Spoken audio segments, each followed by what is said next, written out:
Okay, so today we're talking about recursive and explicit formulas for arithmetic sequences. So a sequence is essentially just a list of numbers, and what makes this sequence arithmetic is that you'll see we're increasing by a constant 4 every time. So if we're going to continue the sequence, we would end up with 101, 105, 109, and 113. And the same with this one, except we're subtracting. So we're going minus 8, minus 8, minus 8, minus 8. And so we're just going to continue that as well. And negative 17. So like I said, a sequence is just an ordered list of numbers that often form a pattern. And each number in the pattern, which like 47 for example, is called a term. 47 would be the first term of this sequence, 39 would be the second term, and so on. And arithmetic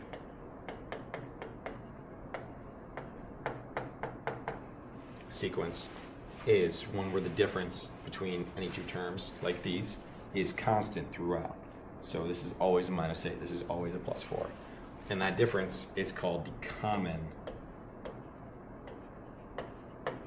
difference.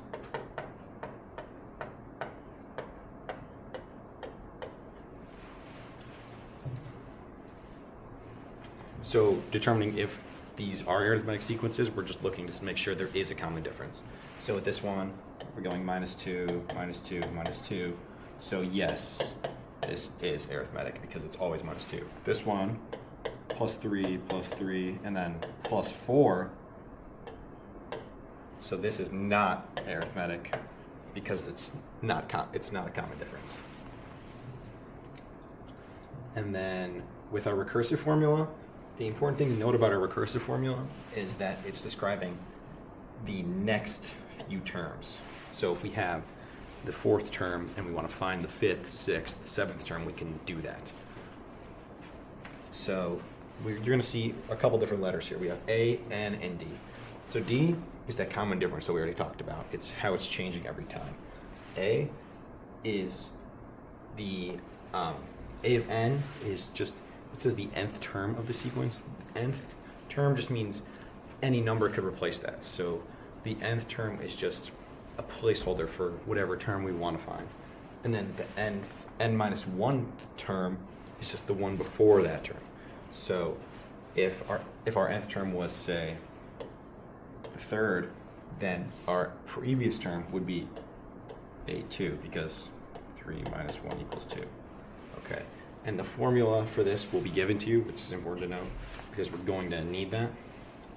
And also you should make sure that see how this n is a little bit smaller and below this a, you should be making sure to write like this, not like that. You don't want this. That's bad. And then for our explicit formula, we can find any term in the sequence, or a specific term, which can be more useful. If we had, say, the first term and we needed to find the 100th term, we can do that more easily with an explicit sequence, with an explicit formula than a recursive one. So here we have our common difference once again. A1 is the first term, A sub 1, the first term, and once again we have the nth term. And you will be given this formula as well. Now for our problems, first we're going to write a recursive formula representing the height of the nth stair above the ground if each stair is 18 centimeters tall. So first I'm going to write down our recursive formula, which is this.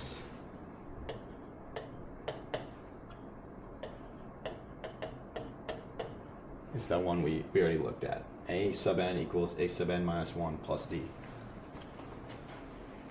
And now here you'll notice each stair is 18 centimeters tall. So if we walk up one stair, we're at 18 centimeters. If we walked up another stair, we would go up another 18 for a total of 36. If we walked up a third stair, we'd go up another 18 for a total of 54. And so the importance of this is it shows us our common difference, which is what D equals, which is 18, because we're increasing by 18 each time. So that's all we need to fill in for our recursive equation. So a sub n equals a sub n minus 1 plus D, which is 18.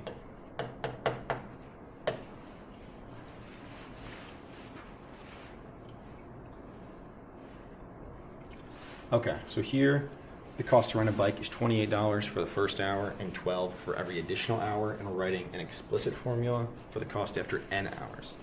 So first I'm just going to write down our explicit formula in general, which is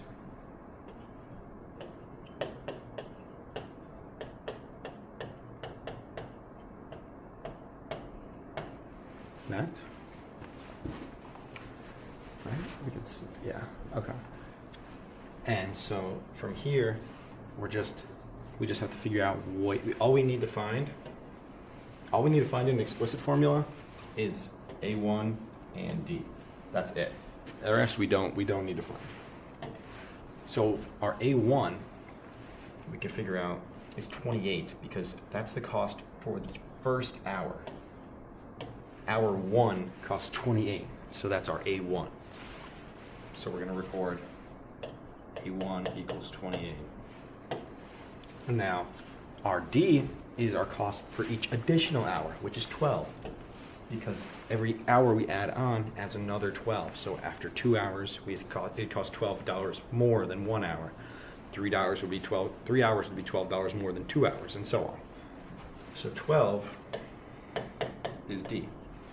And so now we have everything we need to fill in our full equation. So A sub n equals A1, which we said was 28, plus n minus 1 times D, which we said was 12. And that's our formula. That's our explicit formula for the cost after n hours. And now it's asking the cost after 6 hours. We have a formula for after n hours, so we're just going to solve for n equals 6. So when A sub 6 equals 28 plus 6 minus 1 times 12. Simplifying this, we get 28 plus 5 times 12, A6. I'm going to go over here now. We're going to get A sub 6 equals 28 plus 60. A sub 6 equals 88. And it's in $88 because we're calculating for cost.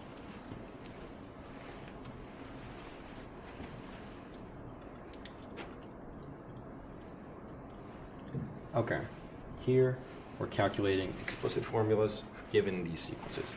So we're given these as recursive formulas. So our recursive formula, I'm going to write down first, is A sub n equals A sub n minus 1 plus D. So that's how these are already written. A sub n minus 1, and then our D is right here. And our explicit formula that we're trying to get them into looks like this. A sub n equals A sub 1 plus n minus 1 times D.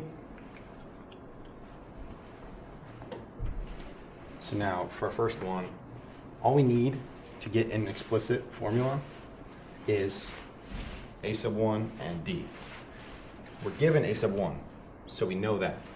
So we can start with that. A sub n equals A sub 1, which is 10, plus n minus 1. All that stays the same. And all we need now is the D, which from our formula, we see it's A sub n equals A sub n minus 1 plus D, which is essentially what we have here, except we just have a minus 3. So our minus 3 is our D value.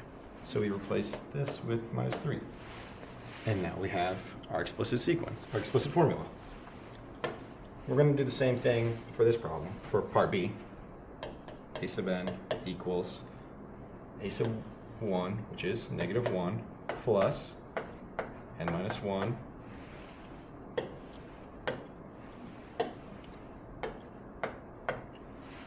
times D, which is positive 2.4. we're recognizing that this is the D and this is the a sub 1. And we're subbing them into our explicit formula.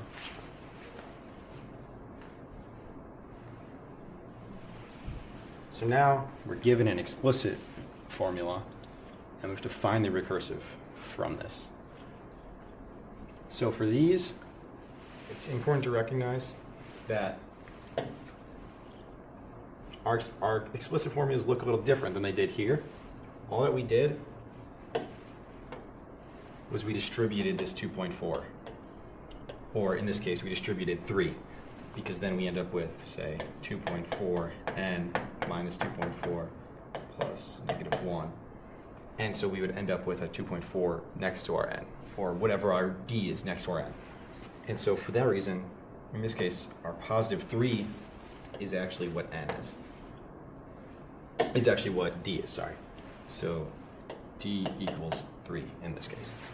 And we're trying to get a recursive formula. Yeah. So let's start by writing down our formula for recursive. A sub n equals a sub n minus 1 plus d. So literally all we need for recursive is our value of d, which we have right here. So our recursive formula then, a sub n equals a sub n minus 1 plus 3.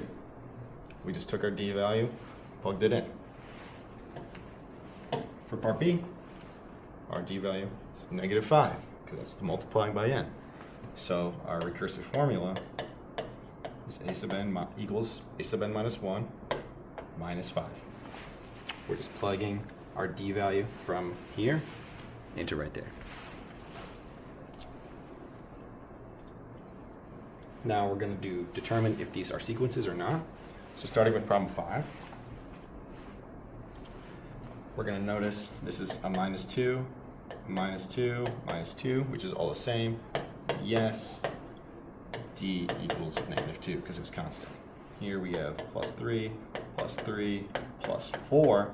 So no, because 4 was different from the plus 3s. Okay. An online store charges $5 to ship 1 box and $10 to ship 2 boxes. Write an explicit formula for an arithmetic sequence to represent the amount the online store charges to ship n boxes. Use the explicit formula to determine how much the online store charges when shipping 11 boxes. So we're first going to write down our formula for an explicit. It's right here. A sub 1 plus minus 1 times d. So we need to find a sub 1 and d. That's what matters. So first thing we want to notice is that 1 box costs 5. 2 boxes costs 10. So to go from 5 to 10, we're just adding 5. And that is our change, which is our d. So d equals 5. Because the cost from 1 box to 2 boxes is $5 extra. Now, we'll also notice that the cost of 1 box is $5. And number of boxes is n. So a sub 1 equals 5. Because this is when there's 1 box is a sub 1. So now we have everything we need to plug into our formula. So we'll see a sub n equals a1 5 plus n minus 1 times d, which is also 5. And that's our explicit formula. Now, we need to find how much it'll cost when doing 11 boxes, or also known as a sub 11. So we're going to sub 11 in for our n.